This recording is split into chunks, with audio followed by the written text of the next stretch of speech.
Welcome to the Jaybefaunt channel. I am your host, James Fauntleroy. So good to see all of you here on this beautiful, beautiful day. And the Jaybefaunt channel is available on all major podcast platforms, so go ahead and subscribe to me there. Also part of the Revolutionary Blackout Network, so you can find me on Tuesdays, Thursdays, and Sundays on RBN. So go ahead and subscribe there as well. If you have not already, then you can also go to my Substack to get email notifications for clips as well as live streams. And you can also get information on any type of articles that I write. So you guys can have that right there. So thank you so very much for you all joining me today. Now, what are we going to be doing today? We're going to be doing the reading of Laziness Does Not Exist. We're doing chapter 4, part 3. This is going to be a very short reading, but it is very important so that we are able to get this information and use it in our lives. So, of course, Laziness Does Not Exist. This book has been cathartic for me. It has been just a lifesaver. Of course, this is what we're reading. Laziness Does Not Exist by Dr. Devon Price. We're going to be starting on page 124. We're going to be starting under the subheading, Learning to Document Your Life Less. This is a really interesting part because it kind of goes against the social conditioning that we have to document every part of our lives. But this says, stop, wait a minute. Let's do it more of the personal experience within us instead of having to constantly be like this, right? So let's go. Starting on page 124, it says, Joan was almost internet famous. She's always been very well read and incredibly witty. And for years, she used to post a lot of droll, funny observations about current events and pop culture on Twitter and Tumblr. Sometimes when these social media stars align, those posts would blow up, getting her hundreds of thousands of responses. People even made fan art based on ideas Joan had shared online. The positive feedback was addictive. Sometimes the quest for viral success encouraged Joan to behave in ways that weren't healthy for her. Many of Joan's most popular posts were about some of the darkest and bleakest experiences in her life. She struggled for years with depression and social isolation, growing up in poverty in rural Canada. In her youth, she had a very hard time connecting with people in her small town, who were mostly straight and didn't share her interest in things like celebrity culture and old Hollywood. When she posted dark jokes about how it felt to be depressed and obsessed with topics other people found strange, they went viral a lot of the time. Alienated internet nerds all around the world found that they could relate to Joan. But Joan didn't really get anything out of it. In some ways, I felt that the online community was exploiting my poor mental health at a time for content, she says. I could certainly be witty and acerbic, but my trauma, but at what cost? For Joan, everything changed when she finally had the chance to get paid for her writing. One of her posts went more than just viral. It developed into a concept for a feature film. All of a sudden, Joan was in talks with film producers and a well-known director who wanted to take the concept of hers and transform it into a major project.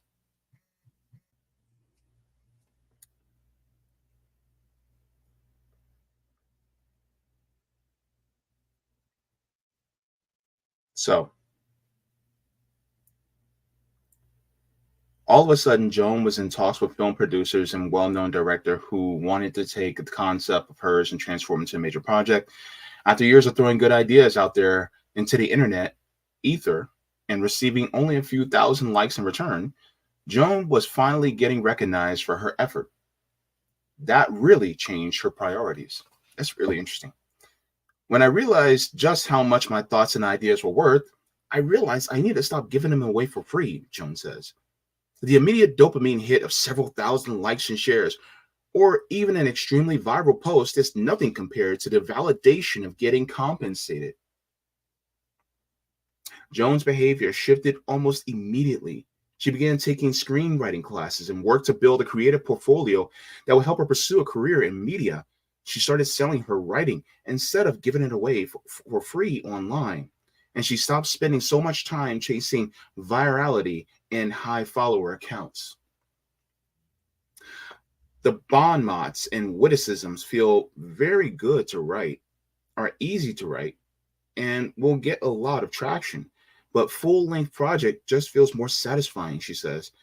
I had to take a step back and sacrifice the immediate rush of virality and likes for the sustained feeling of accomplishment that comes from serious, larger project. Today, Joan shares very little of her life online. She doesn't post about her trauma. She doesn't waste a good joke on ideas on Twitter posts. Instead, she saves them for screenplays, which take more time to craft but pay off more. The more she disconnects from competitive achievement obsessed world of social media, the more Jones says she's been able to enjoy her life. Her mental health has improved a great deal. And she has far more real life friends and she's gotten sober. It's not that quitting the internet magically caused her to become healthier. Rather, when Jones stopped focusing on instant gratification and chasing achievements via the internet, she started having more time to focus on people who actually cared about her and artistic pursuits that really mattered. This is a really interesting point. And this is one of the reasons why I am now doing more Substack articles instead of just posting on Twitter. And I think this is important because I could be just giving all my stuff away for free. Technically, it's for free to the people who are reading it, but who's making money off my posts? Wouldn't it be the social media companies like Twitter, aka X, Facebook, Instagram, So I think that's an important point. As a socialist, I believe that I should be making money off the means of my production. But if I'm just giving it away for free, then what? Now, I'm not saying completely get rid of social media. What I'm saying is I'm more choosy about it. See what I mean? So I think that's important. That's an important point. Instead of looking to her painful memories as a source of potential productivity and content, she worked on healing those wounds instead. In recent years, Jones started attending regular meetings of the Religious Society of Friends, also known as the Quakers. It's fitting that someone who learned to disconnect from the stimulus overload of the internet now spends one morning per week sitting in contemplative silence with strangers. In a friends meeting, there's no content being provided by anyone, not even a sermon given by a pastor. There's no pressure to speak, no social competition for attention or approval. The community simply joins together and sits in silence, except for those rare, meaningful moments when someone truly feels moved to speak. You ever just sit in silence with somebody? That is a challenge for me, and I'm working through it. I'm getting better, but I used to be like, I had to say something, right? But then I used to hang out with some of my homeboys back in the day. And they'd be like, dude, why you feel the need to speak? We're just chilling. We'd be riding in the car together. And most of us men know, you ride in the car with a man, if you have two guys, they could just be quiet the entire ride. But there's no beef, there's no anger, there's no vitriol. It's just, we're next to each other, enjoying each other's company. And sometimes sitting in silence together is okay. Those of you who have significant others and spouses, are you able to just sit in silence with each other? Or does something have to be said? And if nothing's said, do you feel the need to separate? Sometimes it's good just to be within the vicinity of each other. That's okay. It's okay for that. I think that we need to get back more to that as human beings. Digital tools have made life much easier, But they've also left us with an endless array of accounts to maintain and notifications to worry about. Social media apps have created intense pressure to mine every life experience for achievement points, turning joy into clout. Nearly every activity in our lives has become something to document, measure, and broadcast our success in, despite the fact that a mountain of evidence suggests such obsessive recording and sharing can impair or erode our mental health. Most of us won't be able to completely go off the grid. Even if we fantasize about chucking our phones out the window, many of us need digital tools to stay organized and connected. God knows I do. I got a calendar I need to keep in check. But that doesn't mean we have to be fully invested in gamifying ourselves.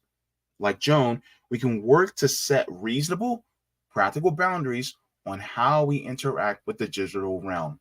By reframing our approach to using these tools, we can reorient our lives and detach from the idea that our productivity defines our worth. Ooh, that's a good one, isn't it? Very interesting. And I think that's the point that a lot of people just do not understand. And I think that we have to be cognizant of that. Have a phone-free time periods. When our phones are always easily within our grasp, we feel the urge to check them obsessively. This is by design. Most apps have been carefully developed to be as addictive as possible and alluring as possible, with numerous notifications, rewards for frequent use, and hard to navigate algorithms that keep users refreshing the site every few minutes in search of the new content. On top of that, the fear of missing out on important messages, event invitations, and other opportunities keep us from putting down our devices and ever truly being idle or lazy. Because smartphones give us access to an entire world of information, they make us feel powerful when we use them. Some research shows that when you take a person's phone away, they feel unsafe and may even experience a drop in self-esteem because of it. This fear of powerlessness makes it even harder to disconnect.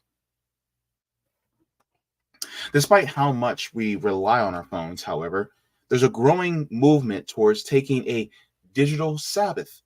A digital Sabbath works exactly the way you expect.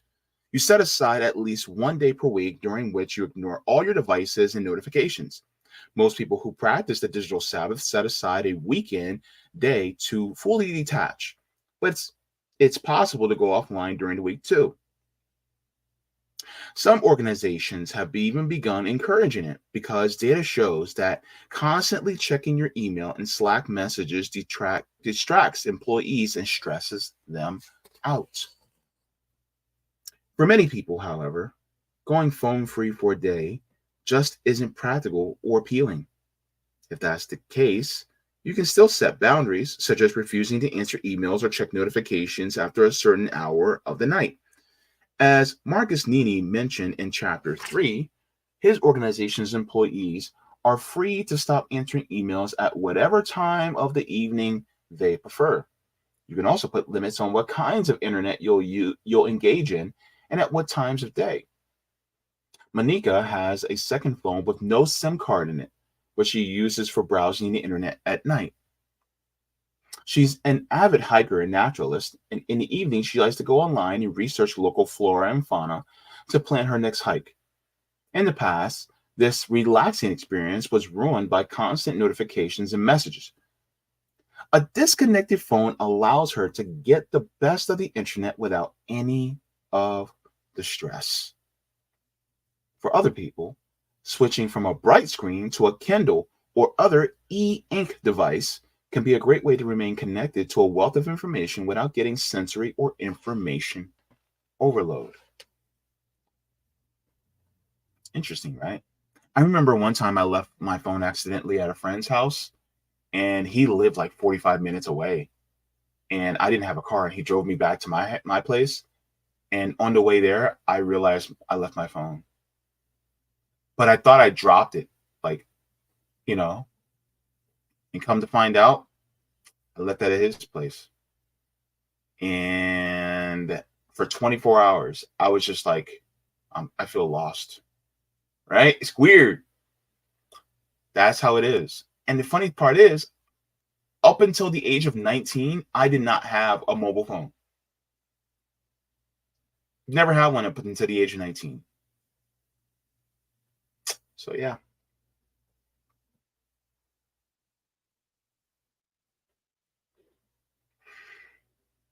Turn off the notifications and activity trackers. The vast majority of reminders and notifications we receive from our phones are not urgent. The vast majority of reminders and notifications we receive from our phones are not urgent. The Facebook messages from your cousin doesn't have to be answered immediately. The Duolingo owl won't murder you in your sleep if you forget to practice Spanish vocabulary today. When you're caught up in the heat of the moment and your phone is constantly blowing up with noisy, bright beacons of stress and obligation, those facts are easy to forget. Research shows that frequent phone notifications can make people more distractible and hyperactive. Compulsive smartphone use can also exacerbate anxiety and depressive symptoms if a person is already at risk of those mental illnesses. Interesting, right? The best way to protect yourself is to get rid of the temptation to constantly check notifications by turning those annoying reminders off. You can also identify which applications cause you the most guilt and stress, and then work to end your reliance on them. Some organizational apps improve our lives in real ways. The calendar app on my phone, for example, makes keeping appointments less stressful for me, not more. On the flip side, I decided a few months ago to delete the Fitbit app because I realized that monitoring my sleep, daily steps, and exercise levels just made me feel anxious. By tracking my physical activity and sharing it with the world, I felt obligated to always achieve the app's recommended 10,000 steps per day. When life got in the way, I felt guilty. The solution was simple. The Fitbit app had to go. Which reminds me when I used to have a pedometer on my phone too, try to get 10,000 steps a day. Whew. Boy, that was. Focus on process, not product. Life has become so intensely gamified that it's easy to think of every activity as a competition. Did today's selfie get more likes than yesterday's? Did I review more books on Goodreads this year than last year? Am I using my free time more virtuously than all my friends are? This mindset breeds insecurity and dissatisfaction. To break out of it, we have to treat self-improvement and growth as a pleasurable, gradual process, not goals that we will ever complete. For Joan, this meant completely changing how she approaches creativity in writing. In the past, she fixated on how well her posts did on social media. It was easy to compare herself to other internet personalities and focus on the times when her success didn't measure up to somebody else's. It was easy to compare herself to the internet personalities and focus on the times where her success didn't I just read that. Measure up to somebody else's. She was caught up in a hamster wheel of hunting for achievements. The only way for her to move forward was by stepping off it. Today, almost all Joan's creative work happens in private. She spends her evenings writing. This work doesn't provide the instant gratification that posting jokes on Twitter does. It's slow and gradual. That also means there's no external pressure to push an idea out into the world before it's ready. The long-term payoff is immense, even if she's no longer getting the short-term dopamine hit of a few retweets. Psychological research shows that it's far healthier to focus on personal growth rather than competition with other people. It's exhausting to be constantly vying for the very best, the most productive, the most skillful, the person with the most likes. Sometimes I feel this way on Twitter. I feel this way. It's like I'm trying to achieve some virality, right? But in reality, it's kind of funny because sometimes the most simplistic and innocuous tweets will get like 200,000 likes. And it's like, what? But now I'm at the point where I'm just like, I'm going to say what I say out into the ether and leave it alone. Whatevs. Because the goal really is to work on myself and to become a better version of what I was yesterday. And I think that's the point, is the only person you should be competing against is yourself. As a communist, my focus when it pertains to others is cooperation and collaboration, not competition. Because competition is going to make me just look at them in a more negative way, in a negative fashion. I see them as comrades, not opponents. So the only person that I really need to compete against is myself. So that feeling of competition is kind of put on you in social media when you see, oh, this person got this many likes and that person got that many likes. It's like not really necessary. I'm also doing this with this channel too, because I would sometimes look at other channels and I would go, man, they got this many subscribers. Man, they got that many, they got that many people watching them live. So, doesn't matter. I'm not trying to be a soloist, right? I'm just trying to join in the choir. And even if my voice is smaller, at least I get to be part of that choir. At least I get to be part of that voice that actually tells the truth and advocates for liberation.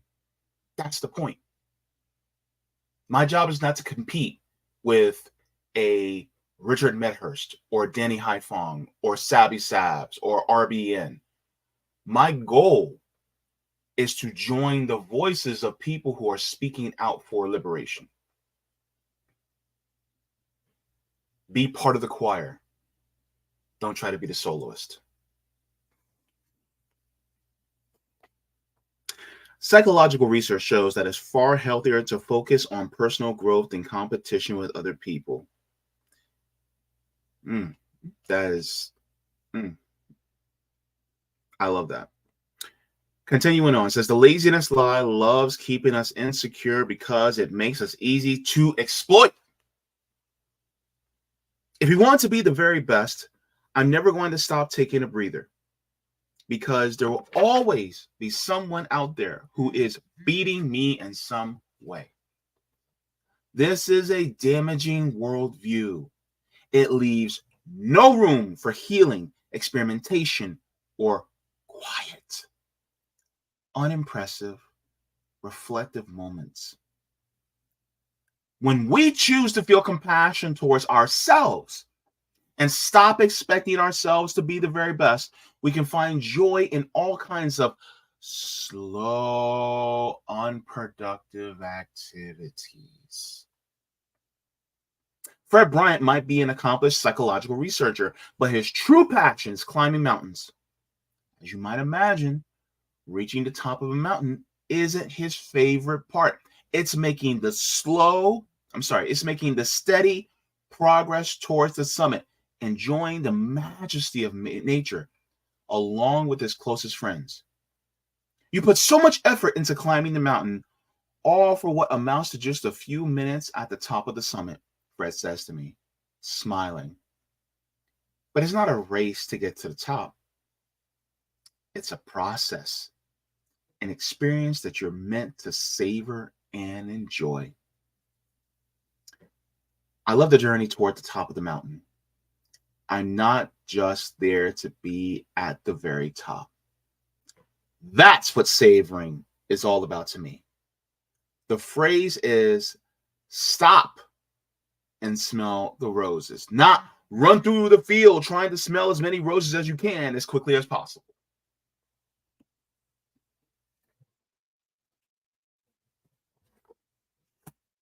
Stop and smell the roses. That's basically it, baby. Don't just quickly drink your coffee and run. No, sit down, have a seat, right? Take that cup of tea or that cup of coffee in your two hands, smell it, let it wake you up, and take those sips. Look at the sky, look at the birds, look at the people walking. Enjoy that moment. Drink it slowly. Let it come in, let it activate you. The world wants you to move fast. This is why time goes by so quickly for us, because we're moving too quickly. We're not built for that. We need to slow down, be more methodical in our actions. Enjoy and savor our moments with our family and friends. Do you know how much time passes by when you're on this? Take more time to be in the moment with others. Those hours consistently can turn into building a deeper relationship with people. If our phone was a person, they'd be our closest friend, because we spent so much time with them that we've built a deep relationship with an inanimate object. When in reality, we need to put these things more away and focus more on our interactions with others. And it's exciting when you get with people and then just put your phone to the side and really interact with each other. Shout out to the members of the mutual aid chapter in Orlando for RBN. Shout out to you guys, because you guys make just being in the moment worth it. Shout out Cam, Sabiha. Love you guys. So that is the stream. I just want to say thank you so very much for participating in this reading. If you guys have not, you guys can go to jaybefaunt.substack.com for email notifications like the one for this reading, as well as any articles that I may write on Substack. So you guys got that there. Please make sure, if you have not already, please make sure to like the stream as well. And also a big thank you to all the patrons on Patreon and Coffee, and as well as members and anybody that sends me mutual aid through PayPal. For without you guys, I would not be able to do this type of work. So if you guys would like to, you guys can also become and support the channel as patrons on Patreon.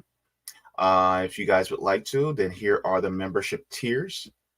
We have JB members, Solidarity, Comrade, Jaybefaunters, Super Jaybefaunters, Super Duper Jaybefaunters, and Mega Jaybefaunters as well. So thank you so very much to all of you who support the channel and are giving me kind words as well in my comments on a daily basis. It means a lot. So be sure to tune in. I will be live on Tuesday as well. When I go live and talk about news stories, there's a big breaking story that happened today regarding Israel and Palestine. The Palestinian freedom fighters are fighting back against illegal occupation. Cheer for Palestine. They deserve it. They actually did some good things today, as you guys have already heard. So, I'll keep you guys abreast on that situation, and I'll probably be talking about it on Tuesday on my channel. But yes, thank you so very much to all. Mwah! Water your plants, water yourselves, leave the world better than you found it. Smoking with Fiat, drinking with Fiat. If you got them, then read something or watch something funny, because joy is revolutionary. And mwah! Forehead kisses to every single one of you. I appreciate you and I love you. Deuces, Bruces.